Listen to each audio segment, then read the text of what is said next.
karena kan sekarang tuh sedikit-sedikit pasti yang cantik itu pasti yang lebih didahulukan ya.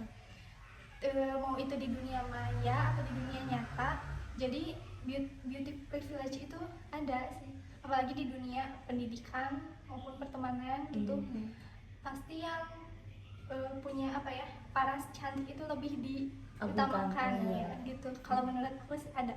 Entang juga ada atau ada contohnya? Ya, kalau menurut aku emang ada. Kalau misalnya di sekitar aku melihat teman-teman aku, misalnya kayak gini. Ketika aku punya temen nih, yang dia tuh emang parasnya cantik, kadang dia tuh lebih diutamain atau enggak kayak lebih diprioritasin. Dan kadang banyak orang yang ingin berteman sama dia karena kecantikannya itu. Sama sih, aku juga setuju sama kalian yang beauty privilege memang ada, benar adanya gitu. Apalagi kita juga perempuan pastilah ngerasain gitu ya, orang-orang yang cantik mah pasti kadang lebih diprioritaskan gitu. Cuma satu sisi aku berpikirnya kayak terkadang brand juga perlu nggak sih kayak brand beauty behavior gitu kan. Cuman emang ya kalau kita balik lagi, beauty privilege ada kebenarannya, tapi ya kita juga sebagai perempuan harus punya kepintaran karena semua orang cantik nggak sih? Betul. Cantik itu relatif. Beauty and behavior itu bener penting juga, karena mungkin di satu sisi ketika kita mempunyai kecantikan kadang itu benar menjadi branding, tapi benar-benar harus setara juga sih, maksudnya antara kepintaran. Karena kalau misalnya perempuan nih ngandelin doang sama kecantikan, itu kayak bukan jadi biasa, nggak ada aura yang karismatiknya kurang. Ya jadi benar, jadi perempuan mungkin kita juga harus seimbang ya antara kepintaran dan keberanian. Ya, sama juga sikap gak sih saya kayak apalagi tiap orang kan juga beragam, jadi mungkin apalagi kita tapi kita perempuan juga sering dituntut gak sih kayak kita tuh harus cantik gitu, cantiknya seolah-olah harus sesuai standar mereka, apa juga putih. Tinggi gitu. Terus juga harus jago masak kan biasanya kalau apalagi di rumah-rumah kan biasanya harus jago masak, terus harus kayak semacam apa ya, semacam kita tuh harus serba bisa, padahal satu sisi juga kita tuh masih berpikir gimana caranya sih sama manusia. Karena manusia nggak ada yang sempurna. Lu pernah dituntut gak saya buat jadi sesuatu apa gitu, dituntut buat jadi perempuan gitu?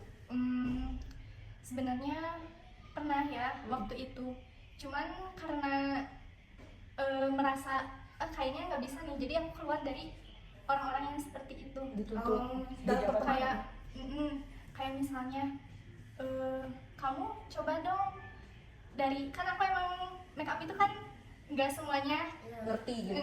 Aku kan belum mungkin ya. Nah saat ini aku belum bisa, jadi kayak coba dong make up tapi maksudnya buat diri dia gitu. Ya aku aku lagi lebih nyaman gini gitu daripada make up untuk dia gitu. Orang lain ya. Jadi ini apaan gitu, nggak enak gitu. Justru kayak dituntut masak kan. Masaknya. Maksudnya tuh kalau masak emang kita harus bisa untuk diri sendiri, tapi kalau misalnya dipaksa maksudnya tuh harus gitu ya. Karena secara tidak langsung dengan kita sekarang kuliah di sini jauh, jadi sedikit-sedikit kita tuh belajar masak. Jadi kan kita betul. gitu. Udah sih, aku cuma dua itu. Udah itu. Entang pernah nggak dituntut gitu jadi perempuan tuh harus ini gitu. Apalagi kan Entang banyak pengalamannya nih gitu kan. Pasti ada sih ya. Contohnya yang tadi masak juga. Karena perempuan itu katanya ya, pernah gini misalnya, di dalam apa ya, kayak kemarin contohnya kita KKL. Terus kan ada perempuan yang misalnya dia diem aja di luar, terus laki-laki yang lagi masak. Terus ada yang ngomong misalnya kayak gini, contohnya kayak gini, masa laki-laki sih yang masak, harusnya juga perempuan. Tapi masak itu bukan masalah gender gak sih, kayak perempuan atau laki-laki juga sebenarnya harus bisa masak kayak gitu. Karena bertahan hidup deh sih. Terus nah terus kita sebagai perempuan kayak seolah-olah kenapa harus perempuan juga yang dituntut untuk melakukan itu, melakukan pekerjaan semuanya tuh yang serba di dapur tuh harus sama perempuan. Tuh paham. Dan sebenarnya aku juga ada pengalaman.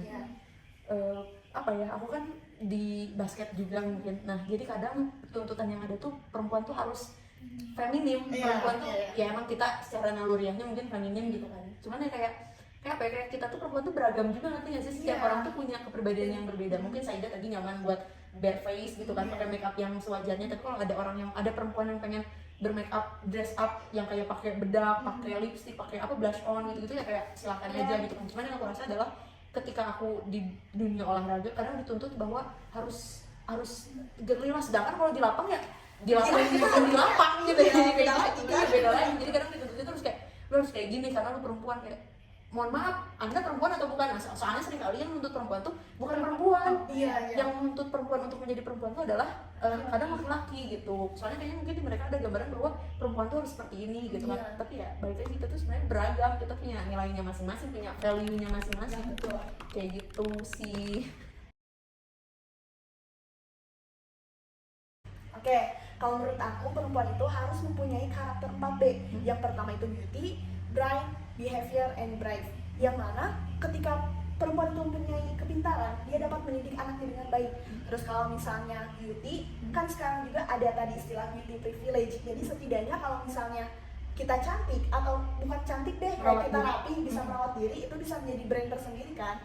Terus ada behavior, yang mana kita harus punya sikap yang bagus.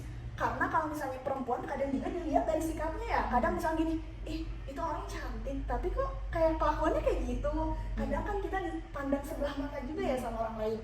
Terus yang terakhir, yang keempat, ada brave, kita harus punya keberanian.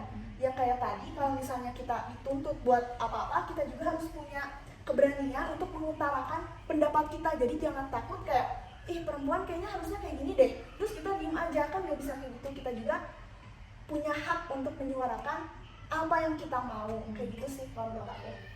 Aku juga sebenarnya lumayan sepakat sama Entang. Cuma kalau misalkan ditanya perempuan harus apa, menurutku perempuan harus jadi manusia. Iya, betul. Perempuan harus jadi manusia karena kita sejatinya adalah manusia yang ingin ingin kebebasan. Kita manusia yang pastinya juga ini hidup kita cuma dikasih jatah satu kali gitu kan. Wajar kalau misalkan ada kesalahan-kesalahan, dan menjadi perempuan tuh menurutku sebagai sebuah privilege tersendiri. Dalam artian perempuan tuh kita rata-rata perempuan yang aku temui itu pasti punya value-nya masing-masing tanpa mereka sadari gitu kan. Entah itu dari misalkan kecantikan yang dimiliki, kecantikan natural gitu kan, ataupun mereka senang yang merawat diri, atau bahkan mereka yang senang membaca buku, atau mereka yang bahkan senang olahraga, atau mereka perempuan yang ternyata lebih senang buat bernyanyi, berdandan, bermake up gitulah istilahnya. Ya mereka punya value-nya masing-masing.